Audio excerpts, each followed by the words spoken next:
تین لوگوں کو دیکھ کر میت بد دعائیں دیتی ہیں، آخر وہ تین لوگ کون سے بد قسمت ہیں؟ نمبر 1، شراب پینے والا۔ کسی شرابی کی قبر اس کو اس قدر دبائے گی کہ اس کی ایک حصے کی پسلیاں دوسرے حصے کی پسلیوں میں داخل ہو جائیں گی۔ کسی میت کو قبر میں دفناتے وقت کسی شرابی کو دیکھ کر مردہ کہتا ہے کہ دفع ہو جا، جہاں سے دفع ہو جا، تیرے منہ سے شراب کی نکلی ہوئی بدبو نے قبر کے سارے مردوں کو تکلیف میں ڈال رکھا ہے۔ نمبر 2، جس نے اس کو دنیا میں ذلیل کیا، دکھ دیے، پریشانی دی، اس مردے کو رسوا کیا تو اس کے بچوں کی زندگی برباد کر دی، اس کے بچوں کو بھیک مانگنے پر مجبور کر دیا۔ ایسے شخص کو دیکھ کر مردہ کہتا ہے، او نادان، آ گیا مجھے کفن دینے، میرا مردہ جسم ڈھانکنے۔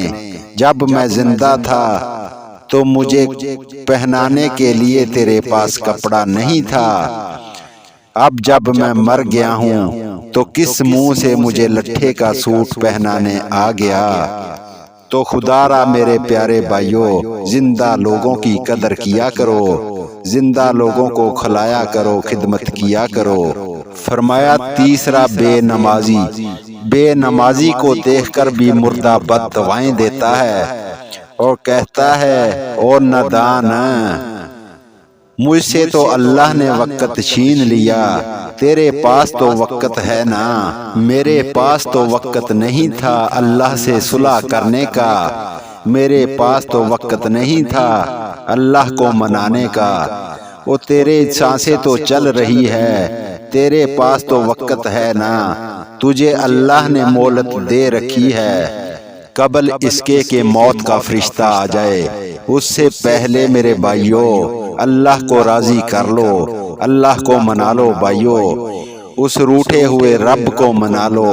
اللہ تعالیٰ ایک ماں سے نہیں 70 ماؤں سے زیادہ اپنے بندے سے محبت کرتا ہے۔